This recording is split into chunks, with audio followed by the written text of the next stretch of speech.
of the time, really.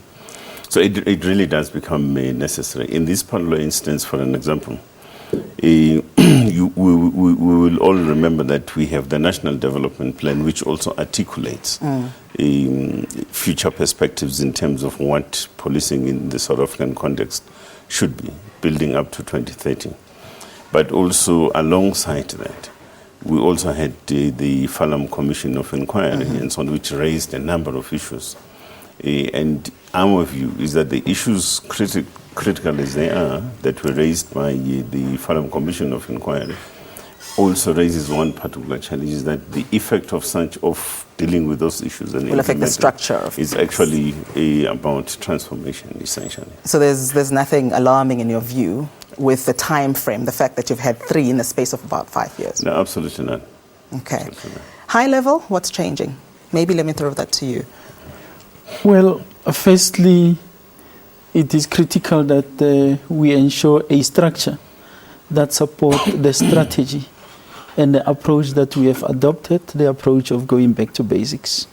First, in terms of the operations, the structure ensures a split between policing, which entails visible policing, operational response services, as well as protection and security services. That will be one leg of the structure that report to an individual appointed on the level of Deputy National Commissioner. Secondly, you have crime detection, wherein you find investigation, detective services, forensic services, as well as crime intelligence. But for those of us who don't know, how does that differ from what is currently there? Currently, all these environments that I've mentioned resort under one individual. So the total core of policing report to one Deputy National Commissioner responsible for policing. We believe that makes the structure ineffective. Okay. It makes it inefficient in that it is not talking to the key issue of proactive policing, which we will want to isolate from reactive policing, so that we give ourselves a chance to prevent crime and capacitate that environment to ensure that the fight against crime becomes a reality. The second leg being investigation, which focuses on reactive policing, because it is critical to ensure that the cases are processed through the justice system. And I would like us to touch on also building the trust between the community and the police. But just looking back, Minister, over the past 5 years, we had the restructuring under Commissioner Bheki, we had the restructuring with Commissioner Riapiecha, and now this one. Looking back, what would you say we as a country have benefited from the past 2 restructurings? No, let me put it this way. Restructuring is always necessitated by relevance. So in other words, the manner in which you position your resources in relation to your stated objectives as an organization becomes quite critical and so forth. Of course, what I haven't done necessarily is to do a reflection in terms of what the past 2 restructuring processes. To see what's worked. Yeah, what it has been like, and so on, and so it goes. But we're here now, a kind of situation, and the issue is how do we then deal with challenges, both institutionally, but also broadly speaking, from an external point of view in terms of issues of policing at a societal level and so forth. And those are the issues that we're currently focusing on. So when you deal with issues of restructuring on the one hand, this question of how you reposition your resources in relation to the delivery of the stated objectives on the other hand. But also on the other is the question of, I like the point that you actually mentioned, the question of us as a police service, for instance, working together with the South African society in contributing towards the creation of the conditions of peace in our society. And the reason I ask that is because there have been a number of studies, as you know, that have looked at the trust between SAPS and the community, one of them being what Stats SA put out. And they've said that that trust is all but broken. And you need to then rebuild it from scratch. So the question then becomes, with all the plans to restructure, what are you going to do to try and win over the confidence of the people? We are putting quite an emphasis on the question of community engagements on an ongoing basis. In the past year or so, we have seen, we have had to conduct quite a lot of community outreach programs, of course with the view to then begin to deal with the question of the image factor between the South African Police Service and members of our communities and so forth. But also encouraging members of the community to ensure that they work together with us, and ourselves having got to work together with them in finding solutions to challenges of policing. So even in this very same year, we are putting quite an emphasis on that question to ensure that we work on that issue. So the question of trust building, there's no magic wand about it. We have got to work for it. It's something that we need to earn ourselves. Right. But the manner of earning that means working together with the members of the South African citizenry. And of course, Lieutenant General, that is not a one-way street. It's not just about the people trusting the police. It's also about, the police themselves feeling safe enough to do their job, because we've lost a number of your members over the past year. So what plans are afoot to try and deal with police killings in particular? Yeah, before I get there, let me just say the structure that we are putting in place is much more similar to the structure that was implemented during the era of General Bekele. If you remember, the South African Police Service and the country experienced a decline in terms of the incidence of crime then, because that structure had a focus on the core business of policing, which breaks it down in the two areas of crime detection and visible policing. But if it worked so well, why was it done away with? No, that's why we are here. And we are saying we need to ensure that we improve on the effectiveness and efficiency of the South African Police Service. Together with the Minister, we looked at those areas where we were not performing, particularly in the core business, visible policing, as well as detective services. That's the turnaround to focus ourselves there. Unfortunately, we have to take a short break, but I really would like us to revisit this question, and perhaps, Minister, you can weigh in on this one. And if you'd like to take part as well, to send us your thoughts on Facebook and on Twitter. Stay with us.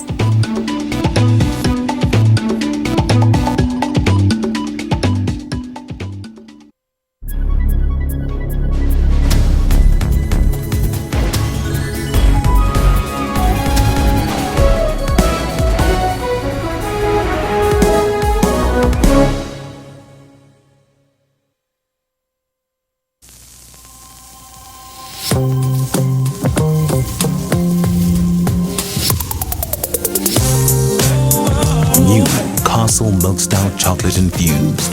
Savor the moment. The crafted chocolate stout made to be savored responsibly by people over the age of 18. We know you're out there, silently waiting for your spot in the limelight. Step up, people of the party. We need your energy, your greatness. Just because you don't do it for money doesn't make you an amateur. Yes, we salute you, party comrade, with a bottle of Johnny Walker Red Label for just $169.99 from Tops at Spa.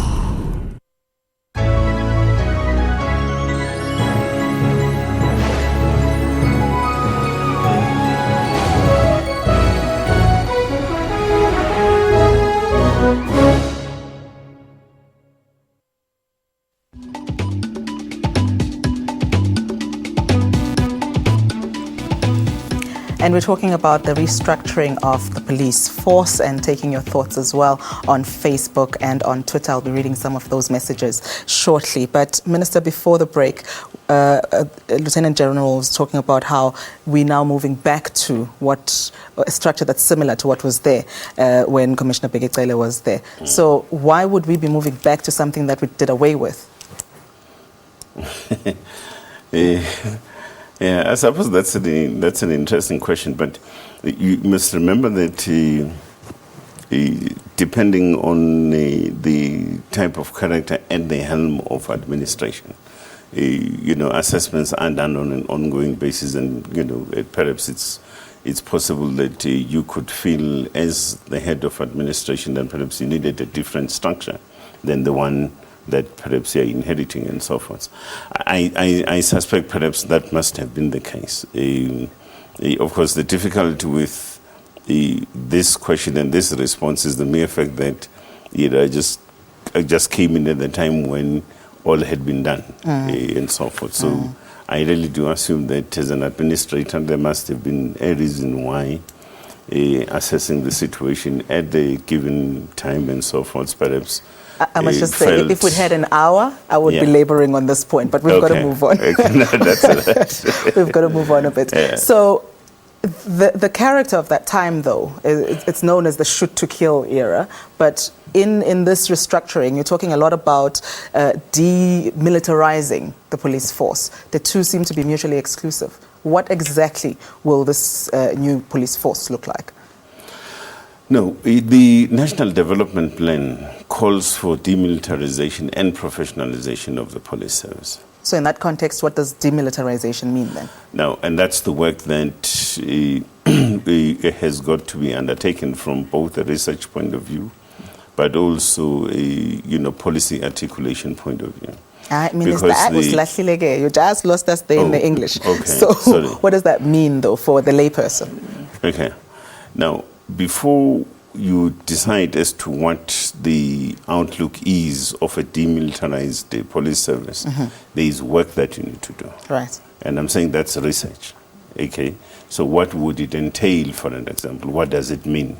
For an example. So that hasn't been worked out yet? No, that hasn't been, because you need a machinery that must begin to dig and delve into that issue, for an example.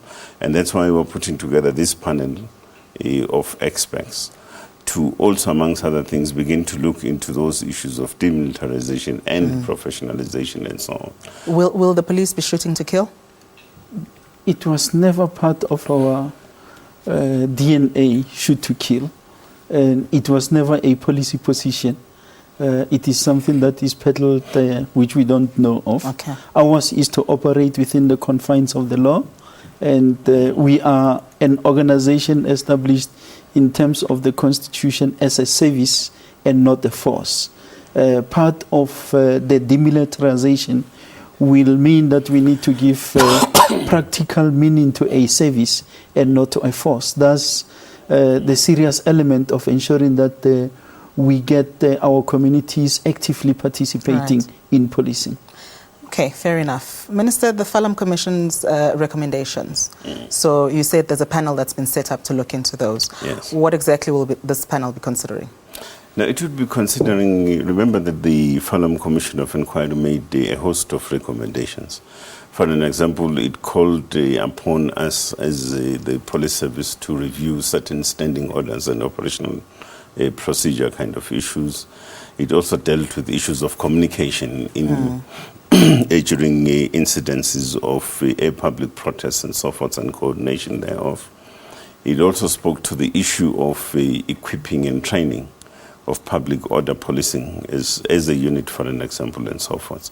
So it's amongst other things. So that's the whole range of issues that were then raised by the Phahlane Commission. And our view is that as and when you begin to deal with these particular matters, once you deal with the issues of skilling, training people, equipping, and so forth, you are then beginning to, essentially deal with the matters of transformation, amongst other things. One of the issues that we have also included, there has been an ongoing matter since 1994 within the police service. We currently have a project called the Non-Statutory Forces Project. And our view is that that project has got to come to an end. You can't have an endless project per se. You know, you can't continue to have people defined as non-statutory within a statutory context and so forth. So we need to go over and be able to transcend over the issues that continue to define some of our people within the service as non-statutory and so forth. So it's, you know, it's going to be part of the package of issues that must also be looked into as part of transforming the police service. What about the recommendation that you look into General Piega's fitness to hold office? What will you be doing with that one? No, that is defined and handled by legislation or by law somewhere else. In other words, that's within the competency of the president, for instance, and that's where it is in terms of the relevant sections. I think Section 8 and 9 of the South African Police Act. So that is not part of. So that part of the recommendation is going to be sent to the presidency. You will not be touching that. In fact, it's being handled there as we speak. So the question of the issues that the panel has got to deal with have got nothing to do with General Piega, for an example, but have got everything to do with transformation and institutional reform kind of issues. So are you able to share with us at all if at the end of this restructuring she will still have her job? That's an unfair question, precisely because that question can only be determined by a particular process which has already been started, and it can't be determined by myself or yourself or anybody else. I had to ask. Okay. I think safely, even the restructuring that we have embarked on will still result in the organization be headed by a national commissioner. So that position remains intact. I think it is fair to say that those decisions are taken elsewhere, not by the minister. Ours is to implement the policy of government. And what are your reflections, though, on her tenure so far? No, I'm the wrong one to talk to that. Yes. I can talk about what we want to do together with the minister, taking policing forward. And ours is to make sure that we improve on service delivery. We ensure that our members are focused on the work that they are supposed to be doing, which is to police this country. We give a practical meaning to proactive policing. We do thorough investigations of cases, and we look at the morale of our people. Earlier you asked about police killings. It's an issue that we want to confront because it's a worrying trend that is emerging in society, and we want to arrest it. Before we take our break, Minister, any thoughts on that one, on the question that I was asking? No, I actually subscribe to this particular position and identify myself with it. The part of the problem, and it's a problem that as South Africans we shouldn't commit. Institutions are institutions. They are not individuals. So the most important thing is evaluating how the institution works. And I think there tends to be an emphasis about on the individuals at the helm of institutions, for an example, as if the functionality of an institution it largely depends on the existence of that human individual from a genetic point of view. And I think point well made, Minister. We've got to take another short break. Remember, we are back with this right after this.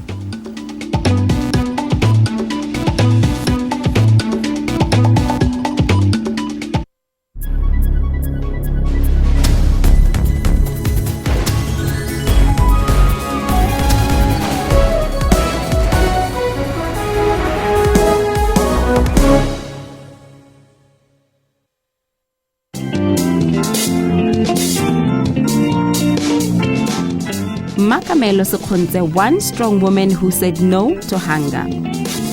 She never allowed circumstances to pull her down. At daybreak, she is up and running in the streets of Johannesburg to make her living. After 12 hours of hard work, she goes back home being able to put food on the table. Join me, Bule Molebatsi, on your show about those who take on and conquer life challenges every Saturday at 5:30.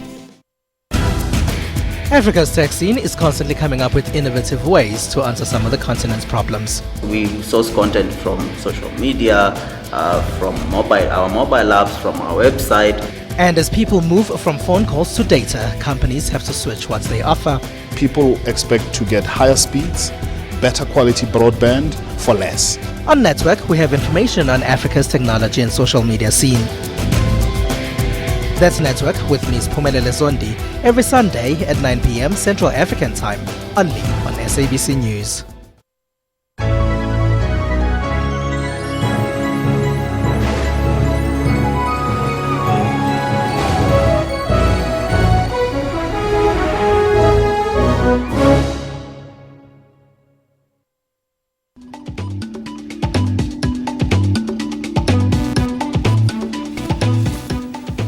Just a quick look at some of your messages coming through on Facebook and some of those that are coming through on Twitter. Kesas Mwango says, SABC needs transformation within so that it can gain dignity. Dumisani Mukwena says, decentralization is needed within the SABC structure, consideration of graduates and the prioritization of social crime prevention. Phahlane Zakwe says, I don't see any change for better safety because police are working together with the criminals for bribes and dirty money. Lawrence Ntsi says, I don't think the level of safety and trust in the police can improve in South Africa while crime is committed daily in front of them. Given Matebula says, safety and trust, it all starts with the recruitment process of the police. Just, the theme that's coming through around recruitment and around the trust issue that we talked about earlier. How are you addressing the recruitment issue very quickly? Well, the professionalization of the police service, it's the way to go. Looking at the better qualified people, graduates coming into the system is what we are focusing on now. We have also embarked on a process of re-enlisting those experienced ones who would have left the organization to go to the public sector and other places where they gain valuable experience which we require to advance policing. Okay. We'll also seriously look at the training. Come the 1st of March, we will implement a revised training program which has got a serious balance between theory and practice, which is aimed at ensuring that we have a better equipped person that leaves the training institution. How much time have you set for this restructuring so that we can, and also the transformation process that you're kicking off, so that we can check in with you and try and evaluate the progress that you're making? Well, in terms of restructuring, we are at an advanced stage. We have went through the consultation process. We have approved the structure. What we are busy with now is literally implementing it, beginning to put the home bodies into the structure itself, and all other issues are going to be taken care of on a continuous basis. Okay. Because the organization is too big. You can't do everything overnight. You need to allow due processes to take course. Minister, POPCRU is very unhappy with this process. They've headed to court. Which process exactly? The restructuring, and they're saying that it's in direct contravention of a signed collective agreement. They've gone to court. Of course, they lost that on the basis of it not being urgent. But you still have a large. Are you disputing that? I dispute the fact that it is only lost on the basis that it is not urgent. It is also lost on the merits. On the merits of the case. Okay. So be that as it may, you've got a large staff contingent that is unhappy with what is going on. How are you going to address that? Are you asking me? Yes, Minister. No. What kind of input are you going to be giving? No, I thought the National Commissioner was let me take care of that issue. Well, we are also unhappy that POPCRU is unhappy because POPCRU is our social partner, and ordinarily we will want to see ourselves working together on these issues, because for us it's not about individualizing issues, it's about our country. We will certainly take them on board, and we will want to assure them that the structure that we are putting in place and the back to basics approach that we have adopted is more in the interest of the service than of any individual. And we believe with the evidence that we have at our disposal, the festive season period, which have yielded a positive result, that if we were to work together in implementing this structure and the approach that we have adopted, the country will benefit a great deal. I am keen to hear your thoughts on this one, Minister, and how POPRO can be won over on this restructuring, because it is a very central part of what you're doing. No, but that's an industrial relations matter. In other words, as the Acting National Commissioner points out, I mean, you have designated structures, for an example, that process these particular matters and so forth. One of them is the question of the existing bargaining structure within the police service. And my understanding is that a number of these issues relating to the current processes of restructuring have been undertaken at that particular level. So how will this be addressed? And what the Acting National Commissioner is then saying is that given that there are elements of displeasure that are there is going to be ongoing engagements on the issues at hand and so forth. And I think we can only leave it at that and then see how the further engagements on the issues concerned yield particular results. I must thank you both, gentlemen, for coming through to talk to us. We've run out of time, and we will be checking in, as we often do, to try and see how far you are with the plans that you've set out for 2016. Thank you very much for coming through. No, thank you very much, man. And thank you for making the time to join us. Let's continue the conversation, as always, on social media. Good night.